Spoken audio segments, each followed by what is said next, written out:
Right. So, unlike many of you here who are technical or commercial experts, I'm a political risk expert. We work with mining companies, a whole range of investors, banks, private equity houses, who are looking at opportunities globally. And they come to us and they say, we've come across a great asset from a technical point of view, but we really need to understand what's happening on the ground and in the country, and can we actually even operate there? And this is for good reasons. By most measures, when you look at global political risk, it's increased markedly compared to a decade ago. Just the sheer number of conflicts, the number of regime changes, even if you look at Central Asia, the number of governments that have changed in the Caucasus over the past year, the number of elections.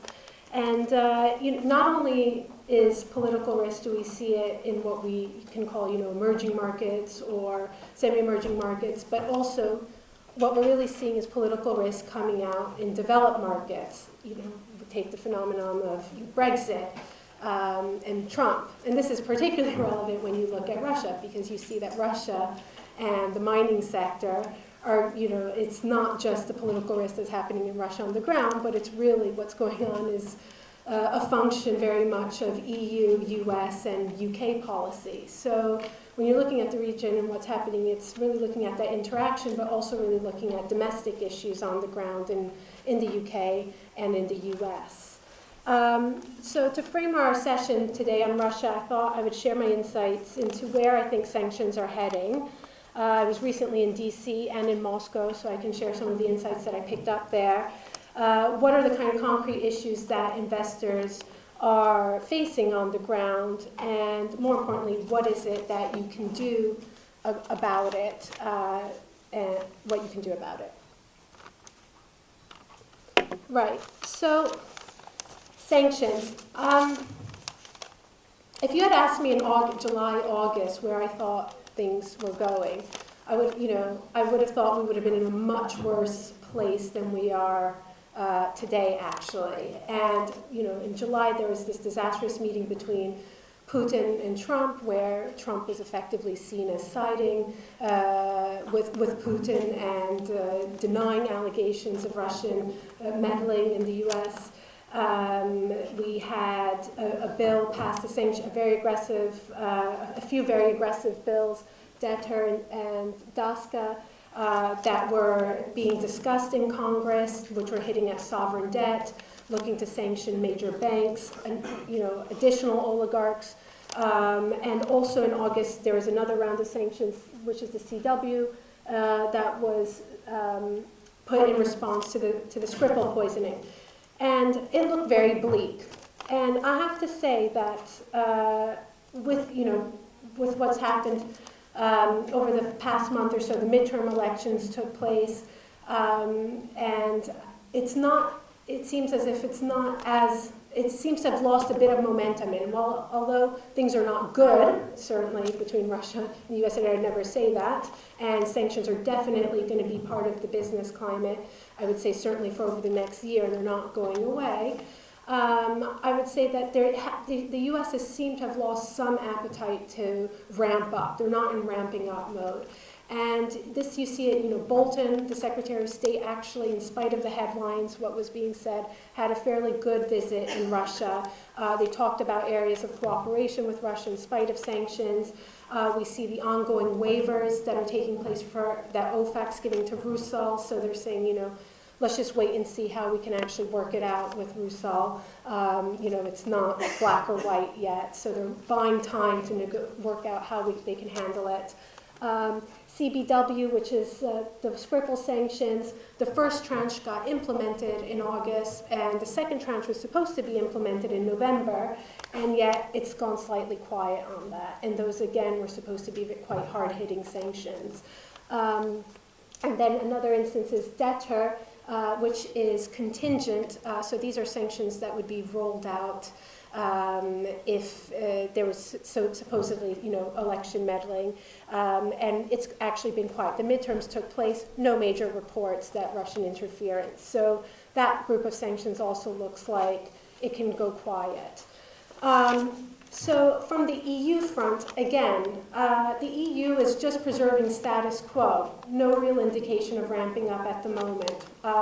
You have the Italian and German governments that don't seem that eager at the moment. The German government is not that interested in siding with Trump.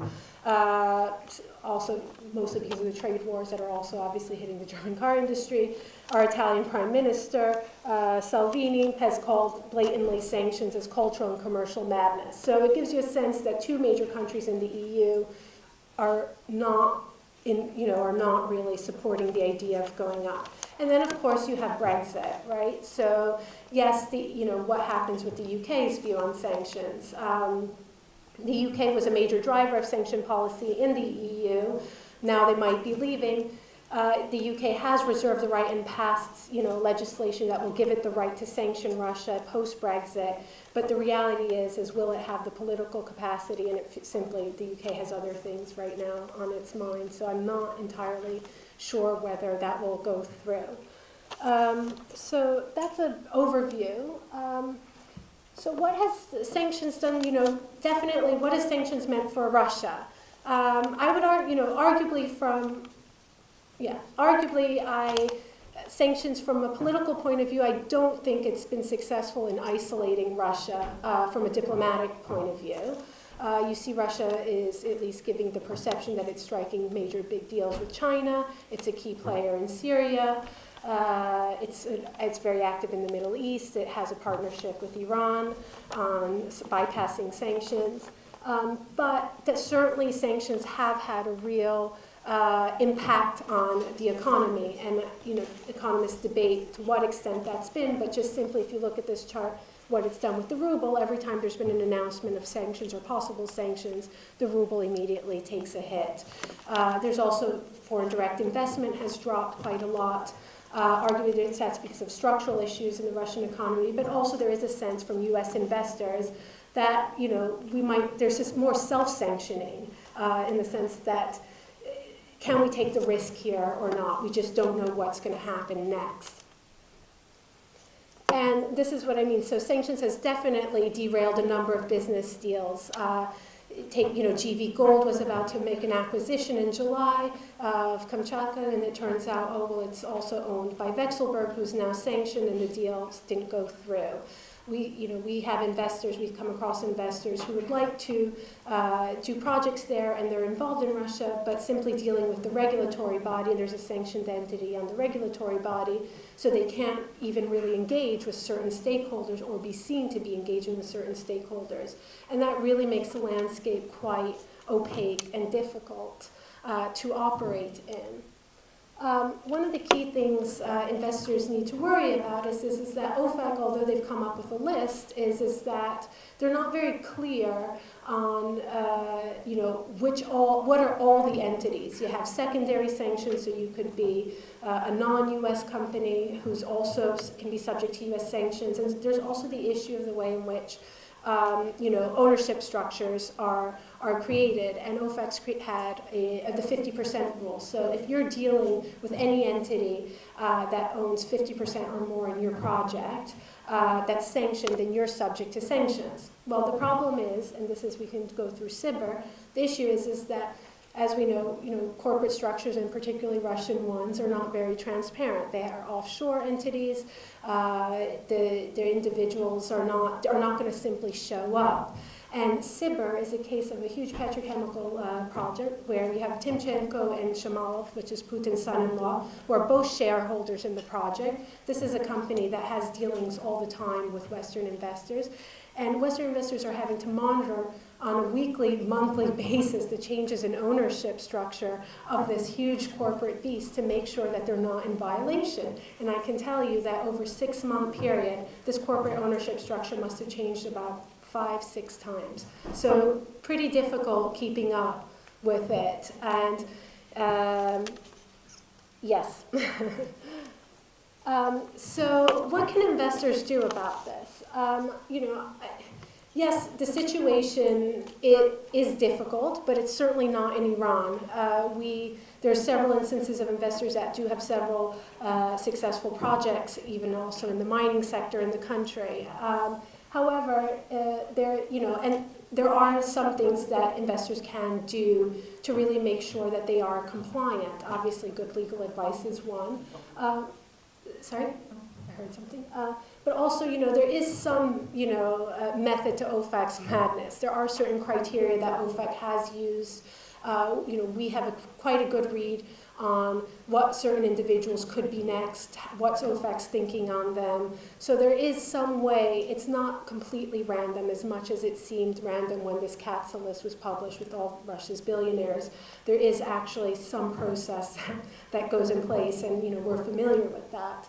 Also, tracking the ownership of all your counterparties and working out where they fit into the business political climate is essential. You have to work out where your project fits in, who's connected to it, what are those people's business interests, because that will give you a very clear view of what your vulnerabilities are. What you see on paper is not necessarily what it was before, even a month before, or what it's going to be a month after in terms of structuring. So really getting that kind of full view, as to who your local partners are, and what kind of structures you can put in place to protect yourself. And finally, it's very important to also be monitoring Russian statements in terms of how are they going to retaliate. So far, the Russians have come up with various economic policies, import substitution. There's talks about de-dollarization, but it's quite important to understand. Are they going to is the response going to be to lash out at U.S. business, or is it simply they're going to develop themselves a technology that you're looking to import? So really understanding how the Russia's responding to these sanctions is going to be key to give you a sense of how vulnerable you are and what are the actual statements that they're making. So I think I'll leave it at that. We have developed various kind of stakeholder maps to give you a sense of who's sanctioned, who's not, and where they fit in. If you're interested, you can let me know and I'll send you a copy and move on from there. Okay, thank you.